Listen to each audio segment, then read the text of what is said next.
hadapan-Mu Bapa. Hati kami penuh dengan sukacita dan ucapan syukur di hadapan-Mu yang Maha Kudus. Ketika kami merenungkan segala kebaikan Tuhan, ketika kami selalu mengingat segala kebajikan Tuhan, tidak ada alasan untuk kami tidak memuliakan nama-Mu. Tidak ada alasan untuk kami tidak menyembah-Mu ya Tuhan. Terima kasih Bapa di surga untuk sepanjang minggu yang sudah kami lewati bersama Tuhan. Engkau ajaib dalam setiap perjalanan hidup kami, karena penyertaan-Mu dalam hidup kami indah dan sempurna ya Tuhan. Sehingga kami boleh ada sebagaimana kami ada berkumpul dalam hadirat-Mu. Terima kasih Tuhan Yesus. Kami sudah memuliakan nama-Mu. Kami sudah menyembah-Mu ya Tuhan. Kami sudah mengutarakan isi hati kami melalui ucapan syukur di hadapan-Mu. Tiba saatnya kami akan menerima setiap kebenaran-kebenaran firman-Mu. Kami rendahkan hati di hadapan hadirat-Mu yang Maha Kudus, karena kami percaya ketika kami merendahkan hati di hadapan-Mu, dan ketika firman itu datang kepada kami, firman itu akan bekerja di dalam hidup kami Tuhan. Firman itu akan mengubah cara hidup kami ya Tuhan. Terima kasih Bapa, atas sebabnya pengurapan kudus yang dikerjakan oleh kuat kuasa Roh Kudus turun menaungi kami, memenuhi kami, mengalir atas seluruh hidup kami ya Tuhan. Sebagai segala hikmat yang daripada dunia yang menentang setiap kebenaran firman Tuhan, semua kami tolak dari hidup kami di dalam nama Yesus Kristus. Dan bila hikmat yang daripada Tuhan, pewahyuan yang daripada Tuhan mengurapi kami, melimpah kepada kami ya Tuhan, sehingga kami diberikan pengertian secara khusus untuk kami dapat mengerti, memahami setiap kebenaran-kebenaran firman-Mu. Terima kasih Tuhan Yesus, dan lebih daripada itu, kami diberi kekuatan oleh Tuhan untuk menjadi pelaku firman Tuhan dalam hidup yang Kau berikan kepada kami. Terima kasih Tuhan Yesus, hamba-Mu turut dalam otoritas kuasa Roh Kudus-Mu, taruh perkataan yang hidup dalam hati, pikiran, dan mulut lidah hamba-Mu Tuhan. Terima kasih Bapak. Kami siap untuk menerima setiap kebenaran firman-Mu di dalam berkat nama Tuhan Yesus Kristus. Orang percaya katakan amin. Puji Tuhan, haleluya. Silakan duduk, puji Tuhan. Salam, selamat pagi. Apa kabar Bapak Ibu? Amin. Semangat ya. Saya sampai terengah-engah untuk puji-pujian. Karena pakai masker soalnya puji Tuhan. Jadi kita nggak leluasa untuk menyampaikan suara kita ya. Terima kasih banyak untuk Bapak Gembala, Ibu Gembala. Maaf ya berkali-kali saya tolak karena memang benturan Bapak Ibu Tuhan. Kami sekarang sore ya. Jadi sore nggak bisa, akhirnya kita terus pagi. Kalau saya diminta nggak bisa nolak Bapak Tuhan. Mungkin hambanya tidak marah kepada saya, tetapi yang tuanya pekerjaan itu yang akan marah kepada saya Bapak Tuhan. Itu yang saya takut ya. Puji nama Tuhan. Bapak Ibu, setahun kita sudah melewati pandemi yang begitu mengerikan, ya, menakutkan, membuat banyak orang menjadi cemas, membuat banyak orang khawatir, bahkan membuat banyak orang terus mundur, membuat banyak orang Kristen akhirnya memilih untuk tinggal di rumah. Padahal dia bisa ke mall, bisa ke restoran, tapi kalau minggu dia pilih tinggal di rumah. Masih Tuhan. Alasannya apa? Saya pada online saja Pak Gembala. Kalau mati cari gembala yang online. Kalau sakit cari gembala yang online. Itulah tantangan iman. Amin. Hidup mati kita di tangannya Tuhan. Kita nggak perlu takut kalau kita dipanggil Tuhan oleh karena COVID, kita masuk surga kok. Tuhan telah menjamin. Tapi kita harus tetap berhati-hati. Ya, itu namanya hikmat, menjaga diri dan lain sebagainya. Bapak Ibu kasih Tuhan, sebelum saya menyampaikan firman Tuhan, beberapa minggu yang lalu, kakak rohani saya di kampung itu meninggal karena COVID, kasih Tuhan. Dan akhirnya kita kenal Pak Gembala, Bapak Gembala juga mengenal, dan melalui perkenalan itu akhirnya kita dirugikan. Jadi kakaknya Bapak Rehan, adiknya dengan ibunya. Jadi beberapa waktu lalu GPDI mengadakan keterangan sekian 100 tahun di Nusa Dua itu ternyata ada bibit-bibit orang yang membawa virus waktu pulang di daerah Banyuwangi, kasih Tuhan. Ya. Akhirnya 2 minggu setelah peristiwa, 2 minggu setelah perayaan itu, saya melihat kabar dan mendengar kabar ada salah satu seorang hamba Tuhan wanita meninggal karena COVID. Dan kemudian dan beberapa lama kemudian kakak rohani saya usut saya dengar beritanya dia melayat ke temannya hamba Tuhan karena juga tidak terlalu jauh di situ. Akhirnya kakak rohani saya juga hamba Tuhan akhirnya juga meninggal dipanggil Tuhan karena COVID. Adiknya menunggu kakaknya, jadi kakaknya dipanggil Tuhan jam 10 malam, adiknya jam 12 malam dalam 1 hari. 3 hari kemudian orang tuanya yang tinggal satu-satunya dipanggil Tuhan. Jadi dalam satu keluarga 3 orang. Bapak Ibu, saya sampaikan ini bukan saya menakut-nakuti, tidak. Ya. Dibilang ada, gak kelihatan, ya kan? Dibilang tidak ada, korbannya banyak. Lalu bagaimana sikap kita sebagai anak-anak Tuhan? Itu yang paling penting. Dunia tidak semakin baik, ya. Dunia tidak semakin menjanjikan dalam kehidupan manusia. Dunia akan semakin sulit, Bahkan sekarang terjadi mutasi-mutasi yang kita tahu sendiri dalam berita, apakah itu hoax atau tidak saya tidak tahu. Tapi yang terpenting kita harus menjaga hati kita. Kita menjaga kehidupan kita, kasih Tuhan. Dan iblis bekerja dengan sangat luar biasa melalui peristiwa-peristiwa ini. Banyak orang Kristen yang imannya menjadi lemah. Bendahara gereja kami, kasih Tuhan, hanya berdebat masalah vaksin keluar gereja. Pak, saya pahami. Loh, kenapa? Kita gak sepaham. Padahal yang berdebat bukan saya, sama-sama jemaat, kasih Tuhan. Ya. Kita tetap hubungan baik. Memang itu tidak ada masalah, tak apa-apa. Dan saya ingatkan, jangan sampai pelitamu padam. Kalau pelitamu padam itu berbahaya, imanmu mati. Akhirnya terbawa dengan arus dunia kalau iman mati. Puji nama Tuhan, kita akan melihat di dalam Roma pasal 1.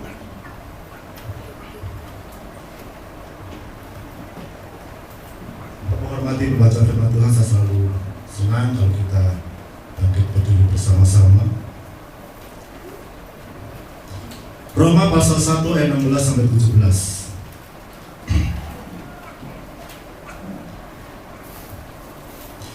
Saya akan baca untuk kita semua, demikianlah bunyi kebenaran firman Tuhan.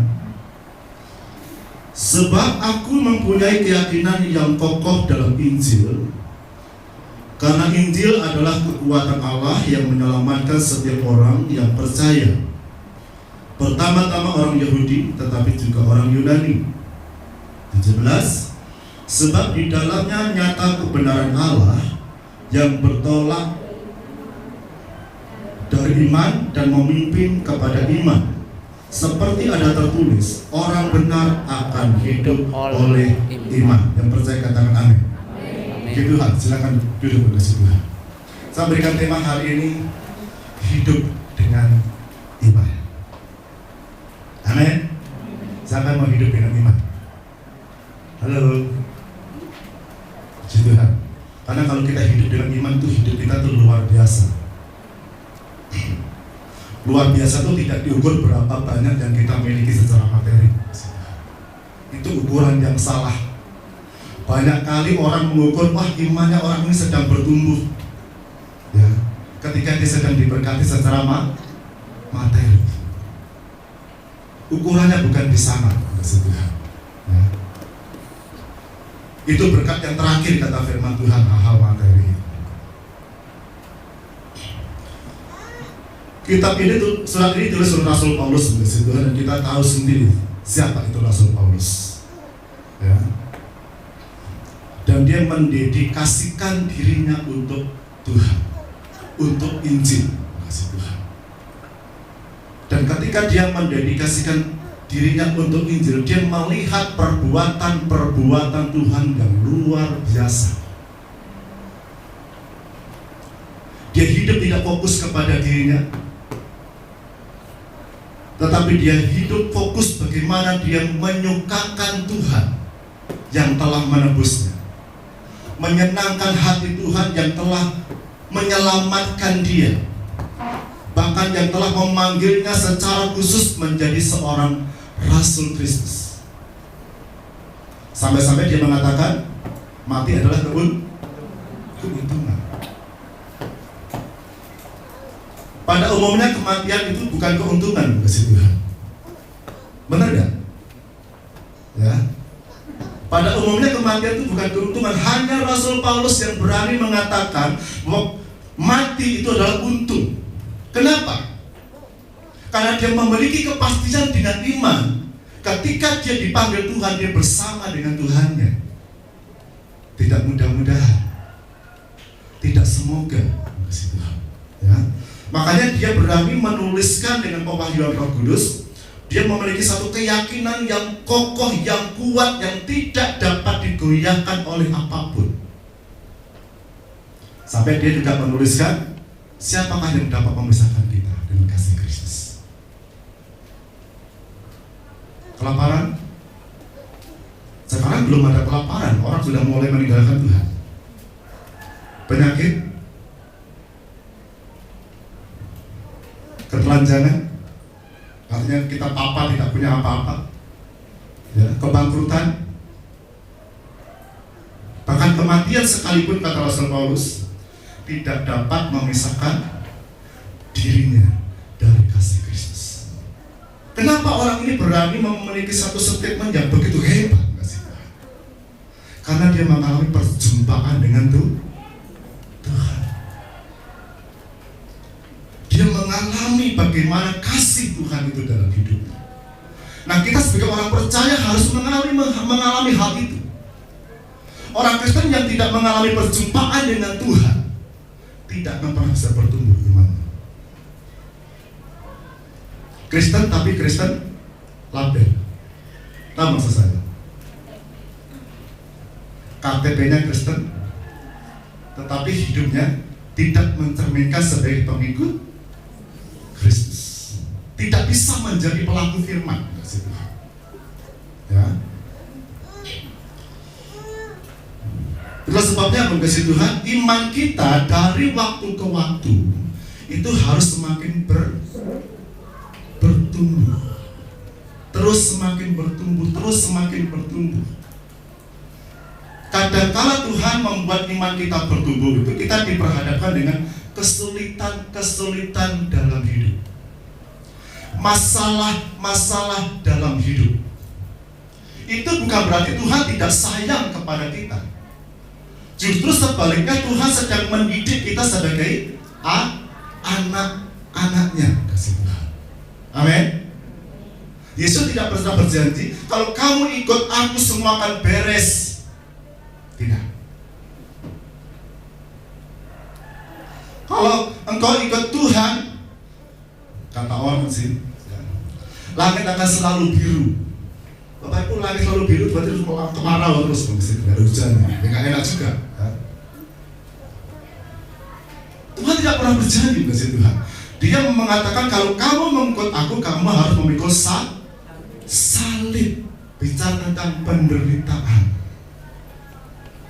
Dan seringkali di balik penderitaan ada mujizat. Amin. Jadi kalau Tuhan sedang memperhadapkan Anda dengan kesulitan, jangan mengeluh. Aduh Tuhan, kenapa ini terjadi? Itu bukan doa, itu keluhan, kasih Tuhan. Keluhan itu akan membuat kita semakin lemah iman kita. Jadi iman kita dalam situasi apapun, kasih Tuhan, itu harus semakin bertumbuh, semakin berkembang.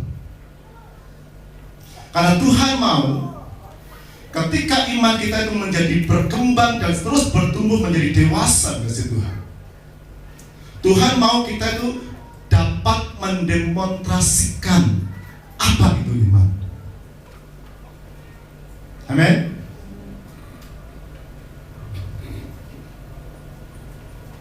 Itu yang Tuhan mau. Sampai-sampai Tuhan katakan begini kepada para murid kasih Tuhan. Kalau kamu memiliki iman sebesar biji sesawi saja. Apa yang Yesus katakan? Apa yang Yesus katakan? Apakah itu gurauan? Apakah itu hanya sekedar untuk menyenangkan para murid? Halo? Ada fakta sejarah kasih Tuhan, ya. Yaitu satu gereja yang ada di Mesir. Saya membaca dalam sejarah itu, waktu itu ada seorang, katakanlah orang Kristen mengasihi Tuhan, diuji oleh imannya oleh orang yang tidak percaya kepada Tuhan tentang ayat ini. Apakah benar firman Tuhan itu ya dan amin? Jadi orang yang menguji ini berkata kepada orang Kristen itu mengasihi Tuhan, kalau itu memang benar firman Tuhan yang dikatakan oleh Yesus, bahwa kalau kita memiliki iman sebesar biji sesawi saja, kita bisa memindahkan gunung. Dan ternyata gunung yang ditunjuk itu mengasihi Tuhan itu pindah, bukan hanya 1 meter 1 jengkal, 3 kilometer. Anda bisa bayangkan?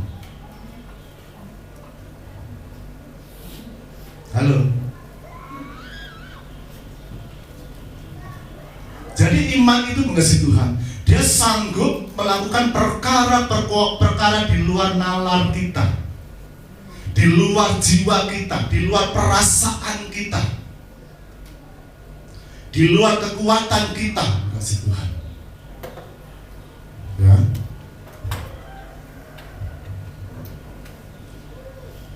Loh, sebabnya sampai Paulus mengatakan begini, sebab di dalam ayat 17 nyata kebenaran Allah. Apa itu kebenaran Allah?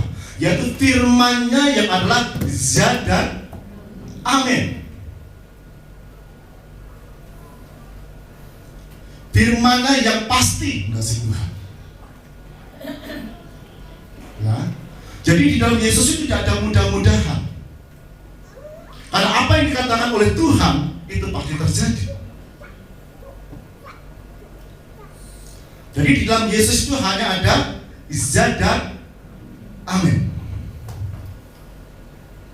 Nah, sekarang bagaimana kita bisa mengalami hal itu? Yaitu hidup dengan iman di masa-masa yang sulit. Di masa-masa banyak orang stres, banyak orang bingung mengasihi Tuhan, ya. Bahkan mungkin banyak orang dalam agama modal besar tapi tidak akan jalan usahanya dan lain sebagainya. Ya. Nah, bagaimana hidup dengan iman yang kita miliki dari Tuhan? Makanya sampai saya mengatakan tadi, kalau kita melihat di dalam ayat 17 itu, ya, ketika iman kita dipimpin oleh Tuhan, semakin bertumbuh. Iman itu asalnya dari mana? Bapak Ibu, ketika kita percaya, Tuhan menaruh benih iman di dalam diri kita. Amin. Amin. Ya. Tapi iman itu tidak akan pernah bertumbuh kalau iman itu tidak pernah dikasih makan. Masa iman butuh makan, Pak? Iya. Ya. Itu ada benih rohani yang harus kita kasih makan. Makanya Paulus mengatakan iman timbul dari pendengaran terhadap firman Tuhan. Semakin banyak kita menerima firman, iman itu akan semakin bertumbuh. Ya. Semakin firman itu kita miliki lebih banyak lagi, iman itu semakin kuat.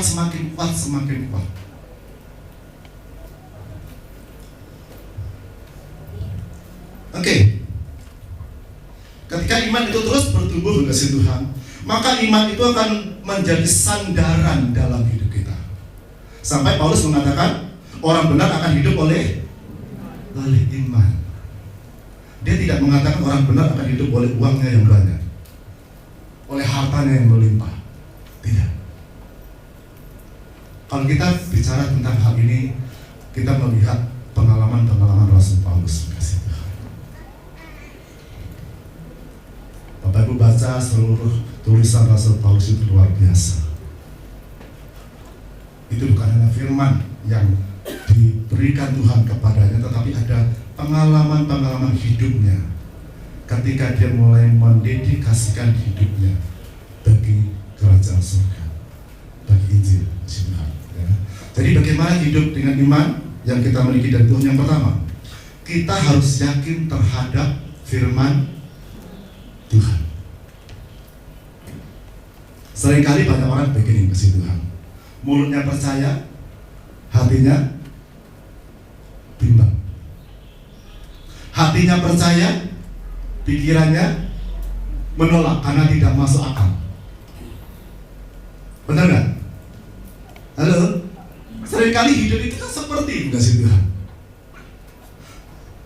Yang menjadi PR kita adalah bagaimana menyelaraskan hati, pikiran kita, ya, selaras untuk tetap yakin terhadap firman Tuhan. Jadi ketika hati kita, pikiran kita satu dalam satu kesatuan, yakin terhadap firman Tuhan, firman itu akan bekerja di dalam hidup kita. Bapak Ibu, saya sebagai hamba Tuhan, sebagai kepala rumah tangga, ya, otomatis yang memanage keuangan saya, kasih Tuhan. Saya yang tahu persis bagaimana keuangan dalam rumah tangga saya, di dalam gereja yang Tuhan percayakan. Kalau gereja oke lah ya. Terutama dalam keluarga, kasih Tuhan. Kita tahu anak tetap sekolah yang harus banyak uang dan lain SPP-nya dan lain sebagainya. Kehidupan bukan semakin murah. Ketika pandemi, kehidupan semakin murah atau semakin mahal? Semakin mahal. Tetapi justru di masa-masa kesulitan itu, Tuhan tuh melimpahi banyak berkat-Nya. Makanya hati-hati Bapak Ibu yang kasih Tuhan, saya mengingatkan, ya, jangan pernah memandang rendah seorang hamba Tuhan. Halo, amin. Berbahaya sekali. Karena hamba Tuhan itu tidak bisa diukur berapa mobil yang dia miliki, berapa rumah yang dia punya, kasih Tuhan, berapa banyak uang di rekeningnya, tidak bisa diukur di situ, kasih Tuhan. Ya, banyak orang Kristen kalau tidak menyadari, tidak dewasa dalam berpikir, kasih Tuhan, akan memiliki pemikiran-pemikiran yang demikian. Hati-hati. Kenapa? Karena yang melawan orang itu bukan hamba Tuhan itu sendiri, tetapi bosnya yang di atas. Kenapa? Karena dia telah menghina hambanya. Hati-hati, saya ingatkan, ya. Kenapa saya mengingatkan? Karena saya mengalami situasi-situasi seperti itu. Saya tidak peduli, ya. Saya tidak peduli orang memiliki pemikiran-pemikiran seperti itu. Prinsip saya, ya, saya tidak pernah minta kepada kamu, saya tidak pernah minta bantuan kepada kamu, ya, selesai. Seperti Rasul Paulus, kasih Tuhan, dia menjadi hamba Tuhan yang merdeka. Amin. Ya. Dari yakin terhadap firman Tuhan. Artinya ketika Tuhan berfirman kepada kita, kita harus, ya, hati kita dan pikiran kita, saya katakan tadi, harus menerimanya. Jadi pikiran kita juga dapat menerima firman itu, walaupun saya katakan tadi bertentangan dengan pikiran kita. Iman itu mengasihi Tuhan ketika dia bekerja, ya, dia selalu bertentangan dengan logika kita. Sampai-sampai saya bilang begini, kalau Tuhan Yesus itu hanya bisa mengerjakan yang hal-hal yang logika, dia bukan Tuhan. Halo, amin. karena dia Tuhan, dia mampu melakukan sesuatu melampaui manusia, melampaui segala sesuatu yang dia ciptakan. Jadi hati kita dan pikiran kita ya, harus menerima firman itu apapun adanya. Jadi menerima firman itu apa adanya. Katakanlah begini seperti yang tadi saya singgung ya. Kalau kamu memiliki iman sebesar biji sesawi saja, kamu akan dapat memindahkan gunung ini. Kamu katakan pindah, dia akan pindah. Secara logika bisa nggak diterima? Tidak bisa. Katakanlah mungkin Anda menghadapi orang sakit atau Anda menghadapi keluarga yang sakit. Asal kamu mau berdoa di dalam nama Yesus sembuh. Ketika kamu yakin dengan imanmu, maka iman itu akan bekerja, berkarya. Kenapa? Ada firman di dalamnya yang terucap, yang dikatakan. Makanya Yesus mengatakan bahwa melalui perkataanmu kamu dibenarkan, dan melalui perkataanmu juga kamu dihukum. Kenapa? Karena di dalam perkataan kita itu ada kuasa. Bapak Ibu, suatu ketika ini belum lama, mungkin 2 bulan lalu, ya, karyawan daripada ipar saya, orang dari Kupang, suruh ke gereja tak pernah mau. Kamu itu pergi ke gereja yang dekat sana, kan diubah kasih Tuhan. Iya Pak Pendeta, tapi tidak pernah pergi ke gereja. Satu saat sakit, kasih Tuhan. Sakit kalau dibawa ke dokter, ya dikasih obat, rasa sakitnya hilang. Begitu obatnya reaksinya selesai, sakit lagi. Itu sampai 2 minggu. Sampai maaf kasih Tuhan.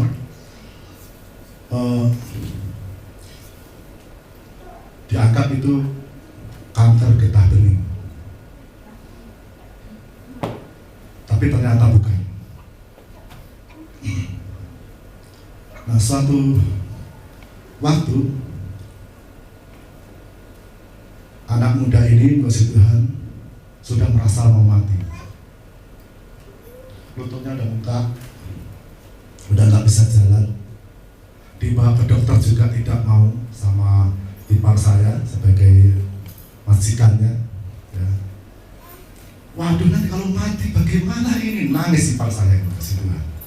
Kemarin saya suruh doakan, saya nggak mau. Nggak mau, bukan ini saya muji ya, saya kasih Tuhan. Udah biarin aja dulu. Ya. Padahal hati ketika saya nggak bisa. Mulut saya bilang, udah biarin aja dulu. Ya. Dan ketika dalam kondisi yang sekarat itu istilahnya, karena pemuda ini juga mau kalau dibawa ke rumah sakit, dia katakan, Bu, kalau saya dibawa ke rumah sakit saya bisa mati, bisa putus nafas. Udah pucet nggak sih, udah nggak bisa bangun. Ya. Lalu akhirnya ipar saya langsung video call, dia sakit di saya, doain aja di saya bekas. Ibu kepala selalu begitu di situ. Ayo kita doa sebelum mari HP. Dan kita doa dalam nama Yesus, yang dengan singkatnya Tuhan melakukan mujizat. Saat itu dia bangun. Besok paginya baru ke sana.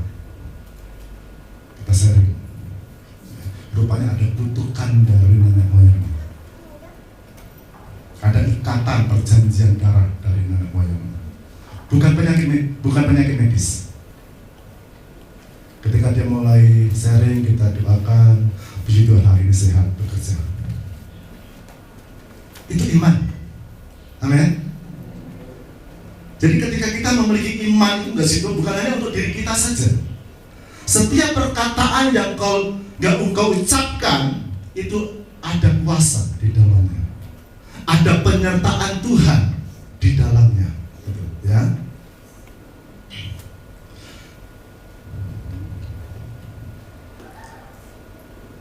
Kalau kita melihat tentang Abraham, Kejadian pasal 15 ayat 1 sampai 6, kita tahu Abram mengasihi Tuhan.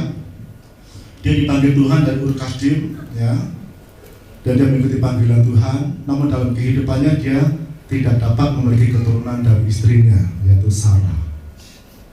Suatu ketika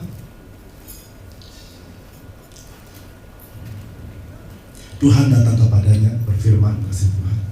Ya. Ketika Tuhan menyampaikan firman-Nya, dia mengatakan, Tuhan, untuk apa kau memberkati aku berlimpah-limpah? Aku juga tidak punya anak. Nanti yang jadi ahli warisku bukan anakku, tetapi hambaku itu. Siapa? Eliezer. Bagaimana cara Tuhan membangkitkan iman yang ada dalam dirinya Abraham? Pada malam itu mengasihi Tuhan, Tuhan bawa Abraham itu keluar dari kemahnya. Apa yang Tuhan lakukan? Abraham, kamu lihat ke atas. Ketika dia lihat ke atas, Tuhan tanya, apa yang kamu lihat? Bintang-bintang. Lalu Tuhan mengatakan, sebanyak itulah nanti keturunanmu. Di sisi lain, kalau dia melihat secara logika, istrinya mandul, kasih Tuhan.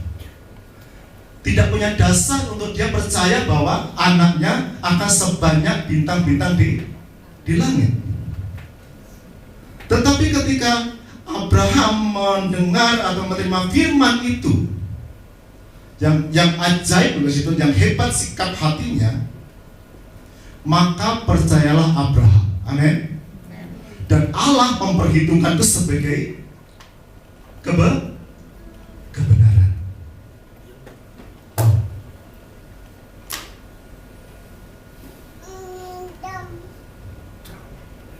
Artinya apa? Hati dan pikirannya Abraham setuju dengan apa yang Tuhan katakan, walaupun itu mustahil. Hati dan pikirannya setuju dengan firman yang dia terima. Ada seorang teman ya, berkali-kali sakit, susah sekali untuk percaya mujizat. Ginjalnya sudah dioperasi 2 kali, ya. Terus kemudian satunya juga ada batunya. Ya maklum dia orang punya uang, makanya orang punya uang itu kadang-kadang susah sekali untuk mendapatkan mujizat hal hati kodrati, gitu ya. Karena apa? Pikirannya tertuju kepada hartanya, bersandar kepada hartanya. Suatu ketika, kasih Tuhan, ya, Tuhan berbicara kepada dia waktu ibadah, bahwa Tuhan telah menyembuhkan penyakit ginjalnya. Bapak itu suruh saya maju, kemudian kita doakan. Yang lucu nggak sih Tuhan? Ketika didoakan itu tidak merasakan apa-apa. Saya juga bingung sih. Ya. Ketika didoakan tidak merasakan apa-apa. Tetapi di sisi lain ada anak-anak Tuhan yang diberikan konfirmasi. Ya, konfirmasi itu melalui penglihatan, kasih Tuhan. Lalu ketika selesai ibadah saya panggil, Pak, pulang ke sini, kita bicara.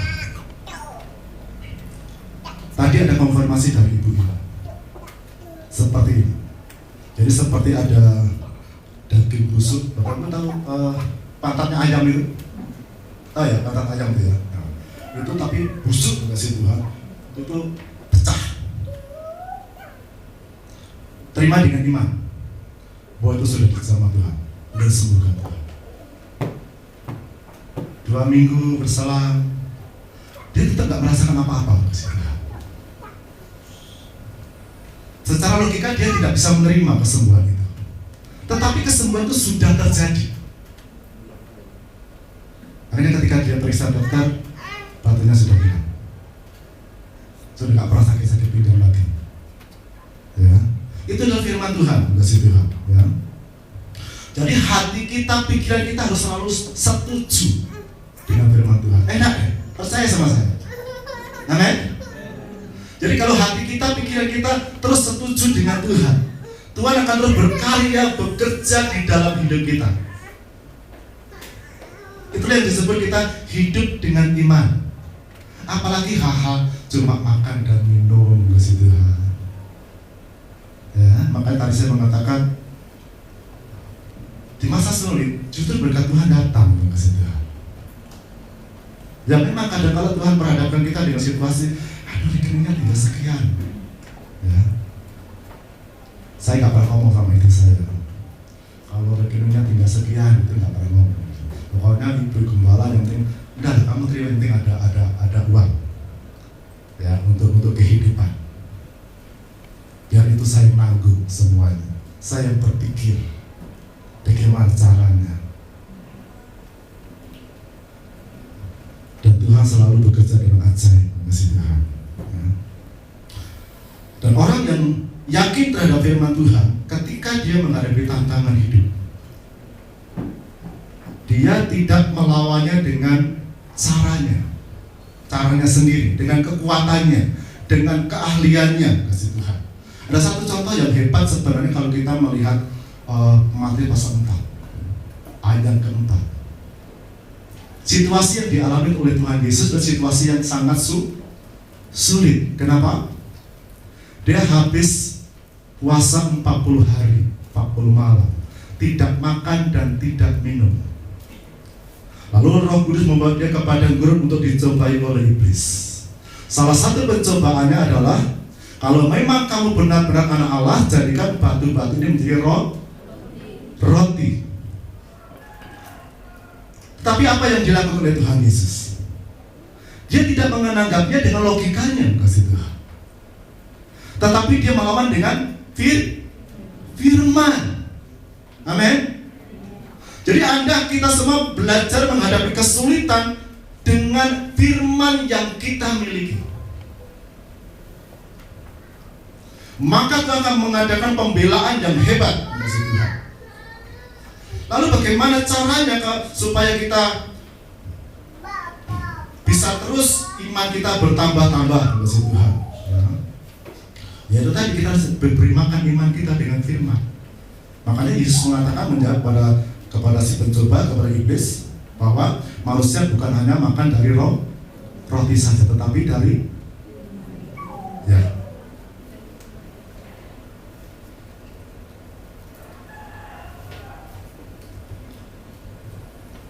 Oke, yang kedua, setelah kita yakin, yang kedua adalah kita harus taat terhadap firman Tuhan. Akhirnya kita harus hidup sesuai dengan hukum-hukum Tuhan, ya, peraturan-peraturannya Tuhan.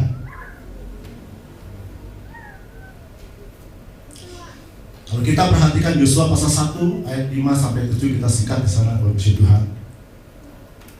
Ketika Yosua dipilih oleh Tuhan untuk menggantikan Musa kepada bangsa Israel untuk memasuki tanah Kanaan, Tuhan memberikan firman-Nya kepada Yosua. Salah satunya adalah supaya Yosua taat kepada hukum Tuhan, untuk tidak menyimpang ke kanan dan ke kiri. Halo, banyak orang Kristen mengalami kesulitan masih menyimpang ke kanan dan ke kiri, mencari jalannya menurut keinginannya, menurut hal-hal yang masuk di logika. Kasih Tuhan, ya. Tuhan berfirman kepada Yosua, kenapa dia melarang supaya tidak ke kanan dan ke kiri, tetapi taat kepada perintah Tuhan, taat kepada firman Tuhan, taat kepada hukum-hukum Tuhan. Firman Tuhan mengatakan supaya perjalananmu beruntung. Amin. Ya. Jadi ketika taat kepada firman Tuhan, kasih Tuhan, iman itu akan semakin kokoh dalam hidup kita. Kenapa? Karena iman itu akan bekerja berdasarkan kebenaran firman Tuhan itu sendiri. Tidak berdasarkan, oh saya bisa, bukan, ya. Berdasarkan firman Tuhan itu sendiri. Nah, sebabnya kalau Bapak Ibu mau lihat definisi iman yang ditulis dalam kitab Ibrani, ya, iman adalah dasar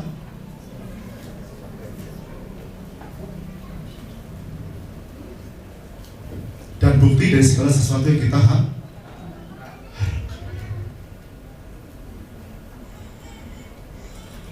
Bagaimana Anda bisa percaya sesuatu yang tidak bisa dilihat? Kita ini sudah dilatih dalam hidup kasih Tuhan, ya, dari generasi ke generasi hidup manusia itu dilatih mempercayai sesuatu yang dapat dilihat.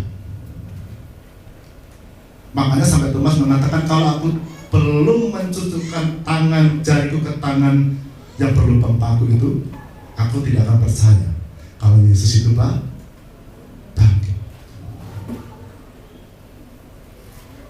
Nah, sekarang bagaimana melawan kebiasaan, ya, melawan kehidupan yang sudah terbiasa hanya percaya sesuatu yang kita lihat secara kasat mata? Itu dibutuhkan iman. Makanya mukjizat itu terjadi karena iman. Ya. Kalau saya bicara tentang berkat-berkat jasmani itu, ya banyak di situ. Tapi itu apa? Saya cerita hal yang jasmani.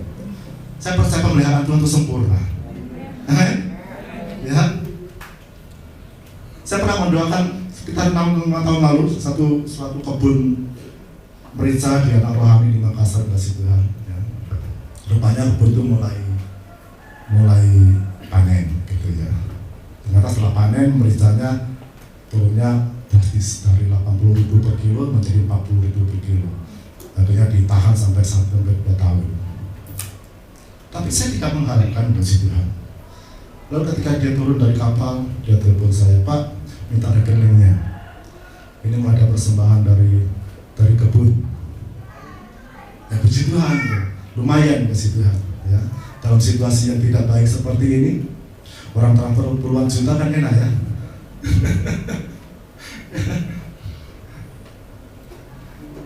Itu cara Tuhan memelihara. Ya, kalau saya mengandalkan gereja yang kami gembalakan, itu tidak seberapa kasih Tuhan. Sampai saya bilang, apalagi di masa-masa sulit, saya bilang begini, Bapak Ibu, yang penting kita dapat ibadah, itu saya sudah sangat bangga. Tak usah kita menghitung kolektifnya berapa. Mbak, saya bilang sama bendahara, udah abaikan itu. Yang penting jemaat mau ibadah mengalami Tuhan dikuatkan. Amin. Itu nomor 1 kasih Tuhan. Kenapa? Karena Tuhan sanggup memelihara dengan cara ketika kita taat kepada setiap kebenaran firman. Tuhan membawa perjalanan hidup kita itu akan semakin beruntung. Ya, artinya diberkati. Lalu bagaimana kita mengatasi situasi seperti ini? Jangan fokus kepada persoalan. Jangan fokus kepada masalahmu. Iblis selalu membawa manusia fokus kepada kesulitan hidupnya. Sama. Yang dilakukan iblis kepada Yesus sama. Supaya Yesus fokus kepada dirinya yang sedang lapar, kesulitan. Ya. Nah, ketika kita fokus kepada kesulitan hidup, apa yang terjadi? Iman kita akan semakin turun.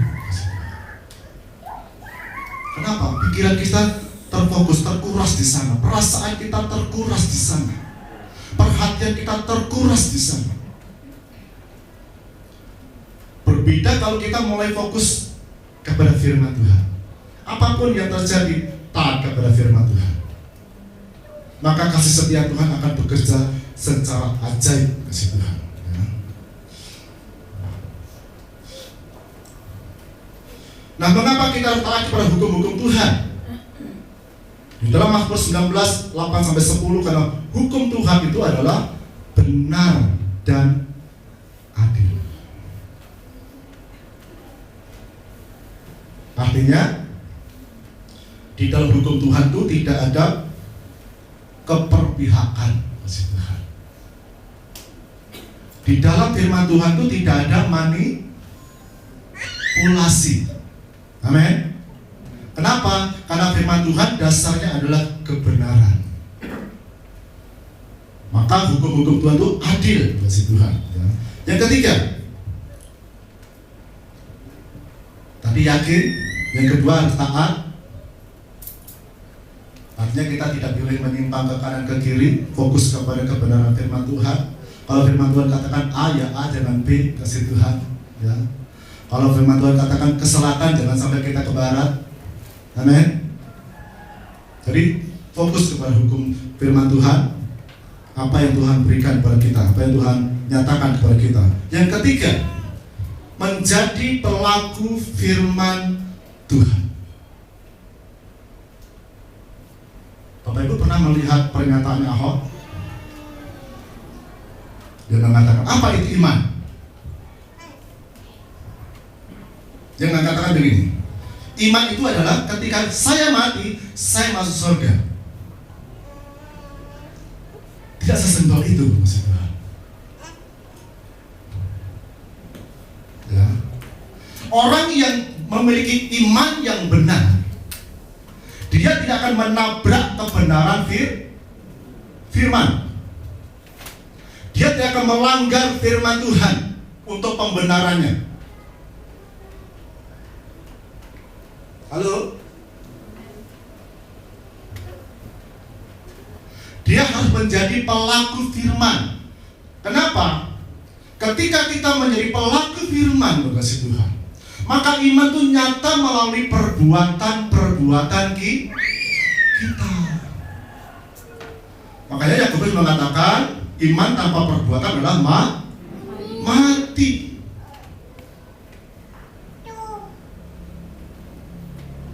Mungkin ada orang mengatakan, wah saya punya iman yang besar Pak. Buktikan imanmu. Bukan di mulutnya, bukan di omongan, kasih Tuhan. Jadi iman itu harus dibuktikan melalui perbuatan kita yang selaras dengan firman Tuhan itu sendiri. Kalau firman Tuhan dasarnya kebenaran, dan ketika kita memanifestasikan iman itu harus dinyatakan dengan kebenaran. Melakukan sesuatu yang benar, yang sesuai dengan firman Tuhan. Yakobus pasal 2, 14 sampai 26 itu jelas sekali. Satu perikop itu kalau Bapak Ibu baca. Minta hikmat dan firman Tuhan, ya, supaya bisa mengerti. Bukan berarti dengan perbuatan orang dibenarkan, hanya dengan iman orang dibenarkan. Tapi untuk membuktikan kita punya iman, maka kita harus menjadi pelaku firman itu sendiri. Ya, kita harus menyatakan iman itu melalui perbuatan-perbuatan yang selaras dengan firman Tuhan. Sehingga iman yang kita miliki itu bermanifestasi. Tahu maksud saya? Bermanifestasi itu apa yang tadi tidak kelihatan. Iman yang tidak kelihatan itu bisa kelihatan dari hasilnya. Amin. Dari hasil yang kita perbuat, yang kita kerjakan. Sehingga ketika orang melihat hal itu, kasih Tuhan, orang itu akan memuliakan Tuhan. Contohnya saja, di dalam Kisah Para Rasul pasal 3 ayat 2 sampai 10. Ketika itu Tuhan, Rasul Petrus dengan Yohanes kasih Tuhan mau sembahyang ke bait Allah. Lalu ketika dia sedang masuk ke bait Allah, di pintu bait Allah itu kasih Tuhan ada seorang yang lumpuh di sana.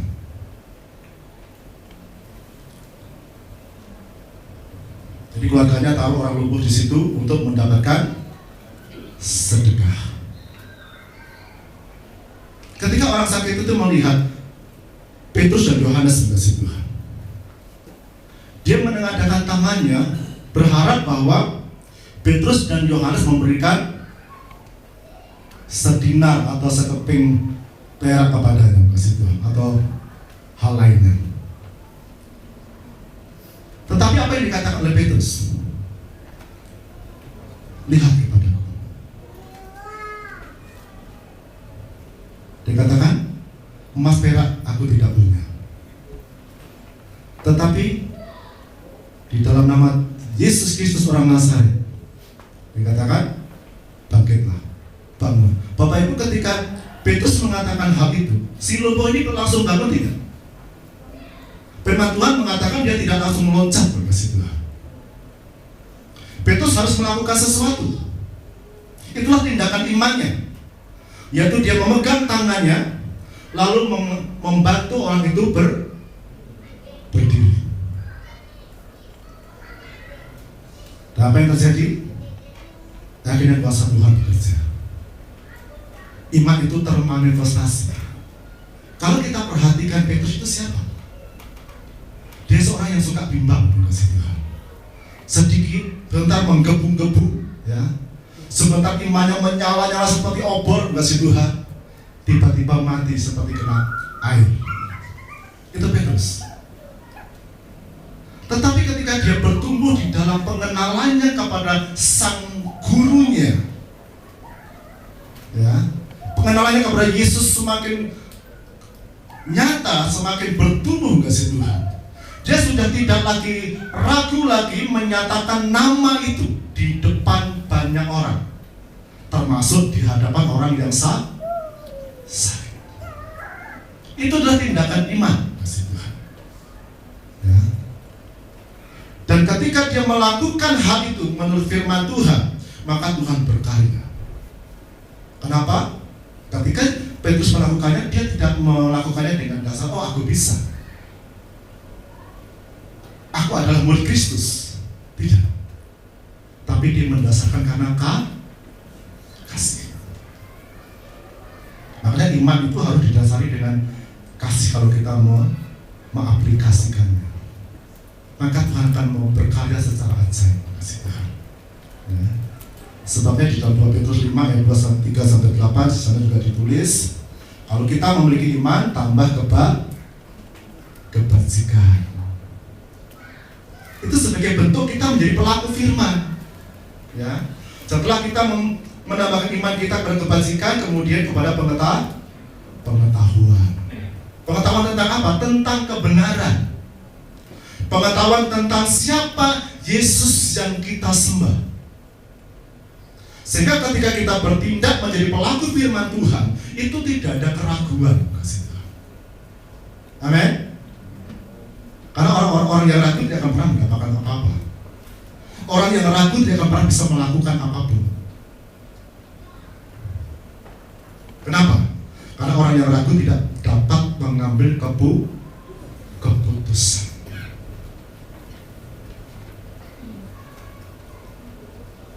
Ketika kita hidup dengan iman, kasih Tuhan, dan imanmu semakin dewasa, semakin bertumbuh, kita diberikan kepekaan oleh Tuhan.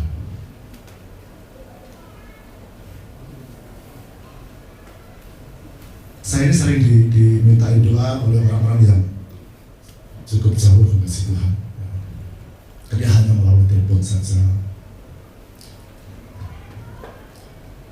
Dan saya tahu ketika Tuhan sedang bekerja,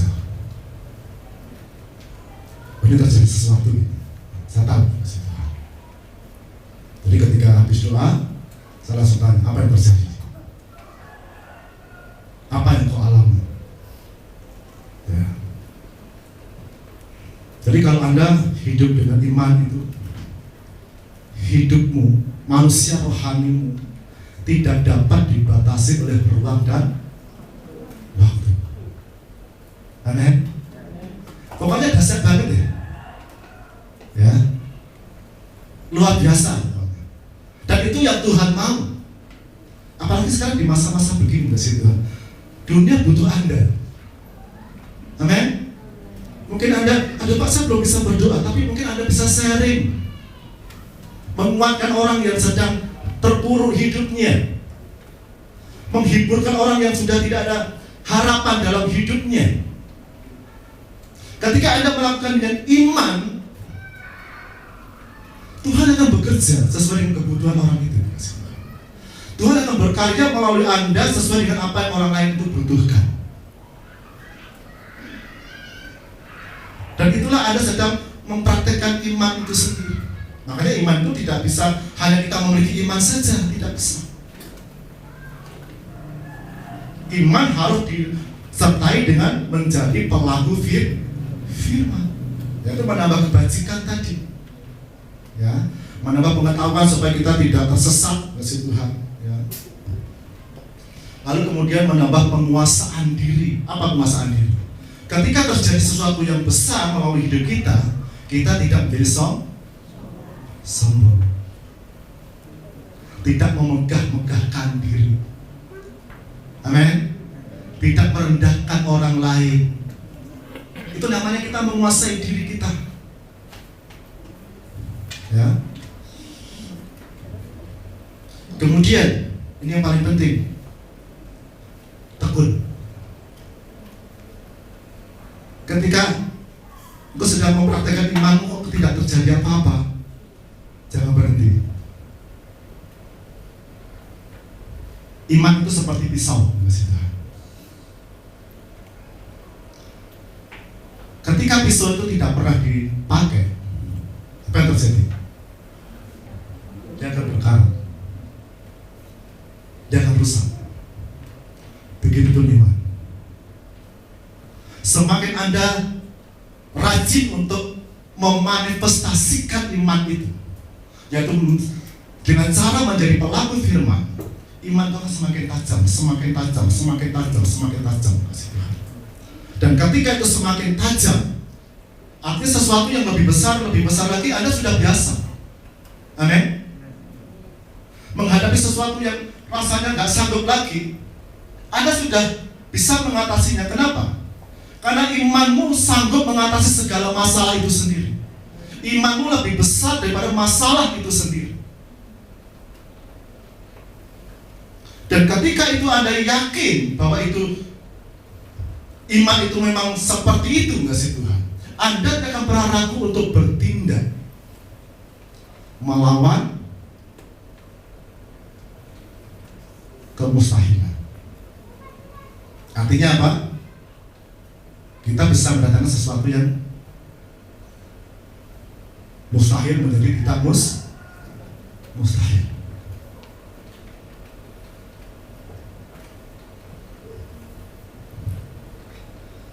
Kemudian setelah kita tekun, kita menambahkan kesalehan.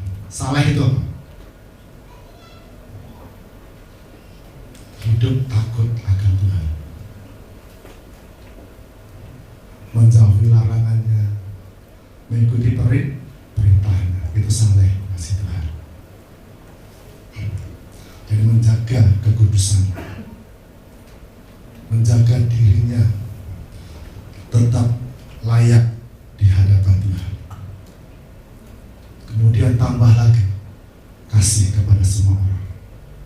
Sempurna iman itu, kasih Tuhan. Amin. Dan kalau itu kita kerjakan, kalau iman yang sempurna, Bapak Ibu tahu apa yang dikatakan. Kenapa? Iman yang bekerja yang ada dalam diri kita. Makanya orang yang hidup dalam iman, walaupun susah, dia tidak akan pernah kelihatan susahnya. Halo? Ya. Di masa sulit dia tetap kelihatan kuat, kasih Tuhan. Sepertinya tidak ada kesulitan. Kenapa? Imannya yang menopang dia. Selalu ada semangat dalam hidupnya. Selalu ada kekuatan untuk bisa melakukan hal-hal yang baik dalam hidupnya. Dan orang yang hidup dengan iman, orang itu tidak akan pernah berfokus kepada dirinya sendiri.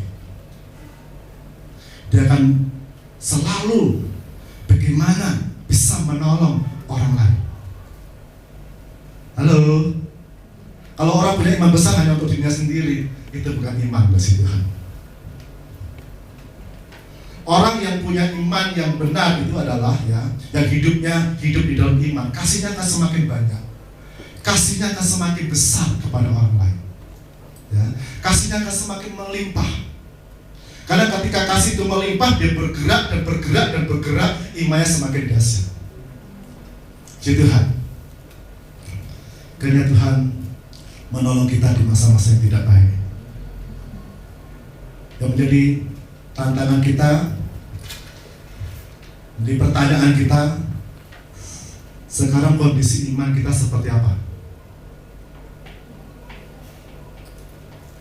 Apa imanmu sedang statis? Apa imanmu sedang tidur? Atau sebaliknya? Imanmu sedang menggebu-gebu. Engkau memiliki kekuatan yang sedang bekerja di dalam hidupmu untuk bisa terus bagaimana mengasihi Tuhan, terus menyenangkan hati Tuhan. Itu bagian daripada iman untuk menjadi pelaku firman kasih Tuhan. Orang yang memiliki iman tidak menjadi pelaku firman, itu nggak ada gunanya. Itu omong kosong kasih Tuhan. Karena iman itu bukan teori. Iman itu hidup di dalam hidup kita, dan kalau kita manifestasikan melalui kehidupan kita. Puji Tuhan, kiranya Tuhan memberkati. Kita akan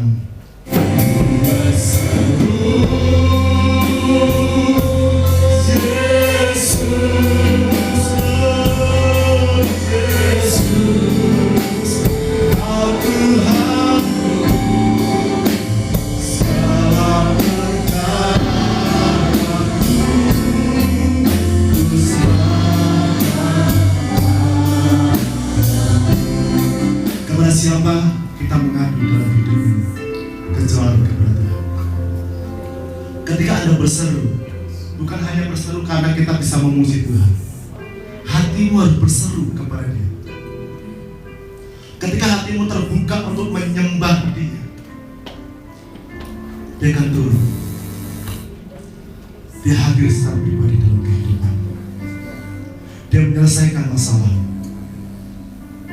Kita punya Tuhan yang hidup. Amin. Kita bukan menyembah Tuhan yang mati, yang tidak bisa berbuat apa-apa. Kuasanya di atas segala kuasa. Apa yang dibuka oleh Tuhan tidak dapat ditutup oleh siapapun. Apa yang ditutup oleh Tuhan tidak dapat dibuka oleh siapapun. Kunci itu diberikan kepada kita anak-anak. Tinggal bagaimana kita memanfaatkan kunci itu. Sebab ada Tuhan yang hidup, maka jiwaku tenang. Kasih-Nya memudahkan, kasih